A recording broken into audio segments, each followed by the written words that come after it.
లేకపోతే నల్ల కుర్చీలో కూర్చున్నారు, మీరు పకోడీ అమ్ముకోవడం పనిచేయరు, మీరు టీ అమ్ముకోవడం పనిచేయరు అని అధికారం ఆ అధికారికి ఎవరు ఇచ్చారు అని అడుగుతున్నాను. ఇక్కడే ఉన్నారు అధికారులు. పిల్లల గురించి కూడా మాట్లాడుతున్నారు. సిగ్గు లేకుండా అధికారులతోనే మనం మాట్లాడడానికి వచ్చాం. సిగ్గు సరం ఉంటే అధికారి ఇక్కడి నుంచి వెళ్ళిపోవాలి. నెక్స్ట్ ఎవరైనా మాట్లాడితే మాట్లాడండి. సిగ్గు సరం లేని అధికారులు ఇక్కడి నుంచి వెళ్ళిపోవాలి. అలాంటి మాటలు మాట్లాడిన అధికారులు, అలాంటి అధికారితో మేము మాట్లాడడానికి ఇష్టం లేదు. ఎంతమంది శ్రమతో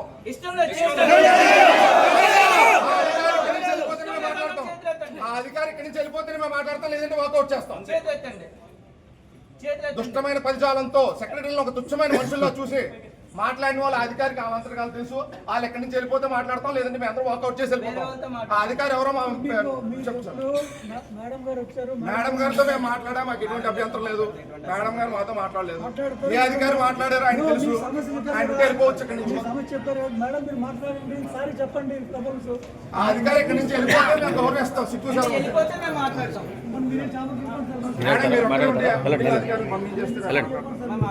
request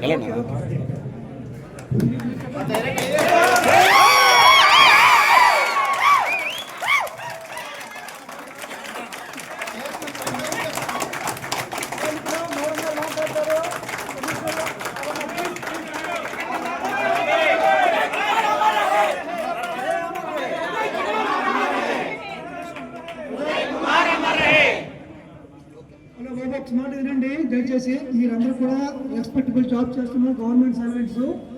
you have to be treated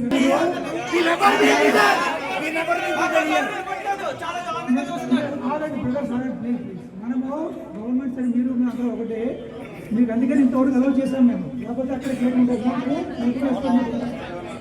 గారు కూడా మిమ్మల్ని ఇక్కడ రమ్మన్నారు. నేను విన్నాను బయట రోడ్డు ఆరోగ్యం పని రమ్మన్నారు, వాళ్ళ ఆఫీస్ అని చెప్పారు. అందుకని ఇక్కడ వచ్చారు, మాట్లాడండి. మన డిగ్రీని మనం కాపాడుకున్నాం. మీ ప్రాబ్లం చెప్పండి, మేడం గారు కమిషనర్ గారు చెప్తారు, వాళ్ళ ప్రయత్నం వాళ్ళు చేస్తారు. మీరు ఎంతవరకు మీ ప్రొడక్ట్ తెలియజేశారు కాబట్టి మనం డీసెన్సీ మెయింటైన్ చేద్దాం. ఇక్కడ ఎమోషన్స్ లేడప్ చేయకూడదు. మనం కామన్ ఏదో జనరల్ ప్రొటెస్టర్స్ లాగా బిహేవ్ చేయదు. దయచేసి గవర్నమెంట్ సర్వీస్లో బిహేవ్ చేద్దాం. మా మేడం గారు మీరు మాట్లాడండి, ఆ ప్రాబ్లమ్స్ మీరు చెప్పారు, మీరు చెప్తే దాన్ని బట్టి కమిషనర్ గారు చెప్పచ్చు. ప్లీజ్. అందరికీ నమస్కారం అండి. మధ్యాహ్నం నుంచి అంటే నేను పెందుర్తి నుంచి వచ్చిన తర్వాత 3:30 నుంచి నేను కూడా ఎంటర్ అయ్యాను ఈ విషయంలో. అక్కడ అంటే మధ్యాహ్నం 3:30కి మీటింగ్ హాల్లో జరిగింది ఒక ఎత్తు.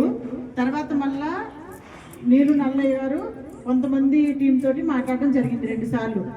అప్పుడు మాకు అలా చెప్పింది ఏంటంటే, అది మాత్రం మీకు నేను చెప్తాను. అంటే మీటింగ్ హాల్లో నేను వచ్చేసరికి మీటింగ్ అంతా అయిపోయింది, చివరి డెసిషన్ మాత్రమే నాకు తెలుసు. కానీ తర్వాత 2 సార్లు మాట్లాడింది మాకు కొంతమంది లీడర్లు వచ్చి మాట్లాడింది. వాళ్ళకి ఎందుకు మీరు అందరూ ఫీల్ అవుతున్నారు, ఏం జరుగుతూ ఉంది వైజాగ్లో అనేది వాళ్ళు చెప్పడం జరిగింది. అదేంటంటే కొంతమంది జడ్సీలు టీసీల్లో కొంచెం హట్ అయ్యేటట్టుగా మాట్లాడుతున్నారు మేడం, కొన్ని ఇష్యూస్ ఉన్నాయి అని చెప్పారు. అలాగే ఆ జడ్సీల గురించి కూడా మెన్షన్ చేశారు.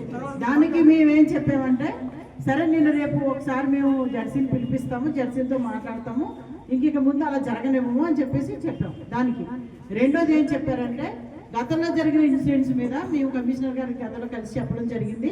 సార్ మాకు హామీ ఇచ్చారు, ఎంక్వైరీ కమిటీ వేస్తానన్నారు, ఎవరు తప్పైతే వాళ్ళ మీద యాక్షన్ పెడతానని చెప్పారు. కానీ మాకు హామీ నిలబెట్టలేదు, అందుకోసం అడగడానికి వచ్చామని చెప్పారు.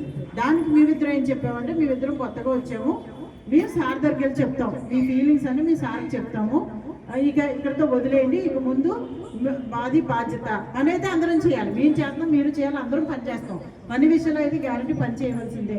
ఆ విషయంలో మేమే మీకు హామీలేమో అంటే కొన్ని అడిగారు, మా సర్వేలు ఇక్కడ అయ్యి అన్నాను, పని చేయవలసిందే. ప్రభుత్వం వారు ఏ పని చెప్తా పని మనం చేస్తాం.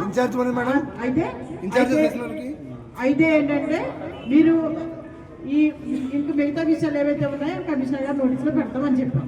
రెండోది పొద్దున నేను రాకముందు, మధ్యాహ్నం నేను రాకముందు మీటింగ్ హాల్లో వచ్చిన డిస్కషన్, ఒక జోన్లో ప్లానింగ్ సెక్రటరీస్కి ఎమ్యూనిటీ సెక్రటరీస్ కింద ఇన్ఛార్జెస్ ఇచ్చారు, అవి తీయించాలని చెప్పారు.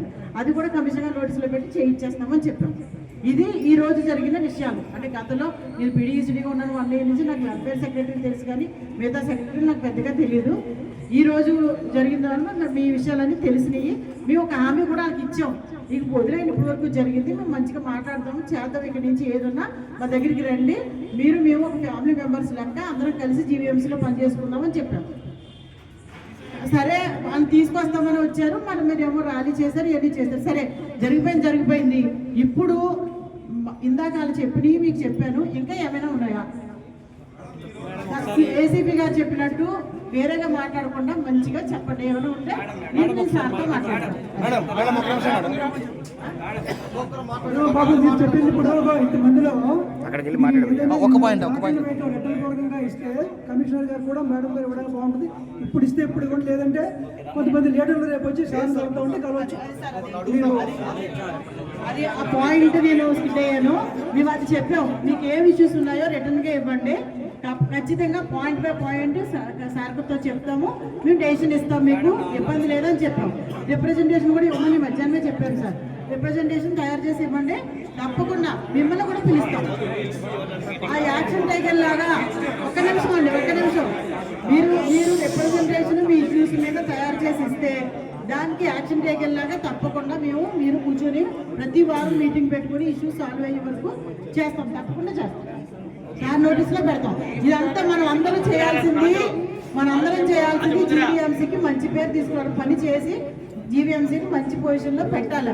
దేనిలోనూ కూడా లీస్ట్ అనే మాట రాకూడదు అనే ఉద్దేశంతో మేము ఉండాలి. దానికి మేము చేయగలిగిన హెల్ప్ తప్పకుండా చేస్తాం. ఇప్పుడు చూడండి, ఒక మాట రిక్వెస్ట్, చాలా మంది మీరు వచ్చారు, మీరు ఒకరు కానీ ఇద్దరు కానీ మీరు ఏదైనా మాట్లాడి ఫైనల్ చేద్దాం మాట్లాడారు. అందరూ కూడా 10 మంది మాట్లాడుతున్నారు. మీరు ఎవరు మాట్లాడతారు? ఎవరు మాట్లాడతారు? రాజు గారు ఎక్కడి నుంచి వచ్చారు? ఈస్ట్ జోన్ రాజు గారు మాట్లాడతారు. దయచేసి తొందరగా కంప్లీట్ చేయండి. గుడ్ ఈవినింగ్ సార్ అందరికీ. Good evening madam. ఇక్కడ జరుగుతున్నది మీరు చెప్తున్నది మేడం గ్రౌండ్ లెవెల్లో జరగట్లేదు. ఆ విషయం మీకు తెలుసు మేడం. మేము వెల్ఫేర్ సెక్రటరీ, మేము మీ కింద నుంచి వచ్చాము, మీకు తెలుసు మా గురించి, అందరు సెక్రటరీలు కూడా. కానీ నిజంగా అంటే మేము చేస్తున్నది అసలు ఉద్యోగమా, కార్మికులమా, అసలు ఏంటో నాకేం అర్థం కావట్లేదు మేడం. నాకే కదా అందరికీ. అసలు ఈ రోజు మధ్యాహ్నం మొన్న జరిగిన దానికి కౌంటర్గా ఈరోజు జోన్ 3 జోనల్ ఆఫీస్లో జోనల్ కమిషనర్ సార్ మాట్లాడింది మీరు ఎంక్వైరీ చేయండి మేడం ఒకసారి. అసలు సార్ ఏం మాట్లాడారు? చనిపోయి బాధలో మేముండి అన్నీ చేస్తే మాకందరికి అసలు ఎలాంటి వార్నింగ్ ఇచ్చారంటే, మాకు ఇచ్చింది కాకుండా మీరు చేస్తున్న పనికి మీ పిల్లలు కూడా అనుభవిస్తారు, మీరు అలా చేస్తున్నారు మీ పనులు. అసలు మరి ఇంత ఘోరం మేడం ఇది. ఇంకొక విషయం ఏంటంటే, ఈ సర్వేలని ఇవన్నీ అన్ని సచివాలయంలో అందరినీ మీరు డిప్యూటేషన్లు వేస్తారు మేడం. మ్యాక్సిమం సచివాలయంకి 2-3 ఉంటున్నారు, అందులో హెల్త్ సెక్రటరీ ఉంటున్నారు. హెల్త్ సెక్రటరీకి సర్వేస్ లేవు, ఓకే, అది వాళ్ళ సర్వేస్ వాళ్ళకు ఉన్నాయి. తర్వాత ఇంకొక విషయం ఏంటంటే, మళ్ళీ ఐవీఆర్ఎస్ కాల్స్లో సచివాలయంలో స్టాఫ్ ఉన్నారా అని అడుగుతున్నారు. ఒక పక్క సర్వేలు చేయాలని చెప్పి మమ్మల్ని మీరు ఫీల్డ్కి పంపించి, మరి ఐవీఆర్ఎస్లోనేమో స్టాఫ్ ఉన్నారని అడుగుతున్నారు. లేరు అని చెప్పి మీరే మళ్ళీ పేపర్లో పెద్ద స్టేట్మెంట్లు వేస్తున్నారు. 89% సచివాలయంలో అసలు స్టాఫే లేరు అని చెప్పేసి. మనకి పైనుంచి సిఎస్ గారు ఆర్డర్ ఉంది మేడం, డిప్యూటేషన్లన్నీ రద్దు చేస్తున్నామని. కానీ మ్యాక్సిమం స్టాఫ్ అంతా డిప్యూటేషన్లోనే ఉన్నారు మేడం. అదొకటి రద్దు చేసి బిఎల్ఓ పని ఒత్తిడి మేడం. అసలు ఇంకా ఎస్ఐఆర్ మనకు స్టార్ట్ అవ్వలేదు, 40% గురించి అని చెప్పి మ్యాక్సిమం అంటే మేము పని చేయాలా, అసలు ఏం చేయాలనేది మాకు అర్థం కావట్లేదు మేడం.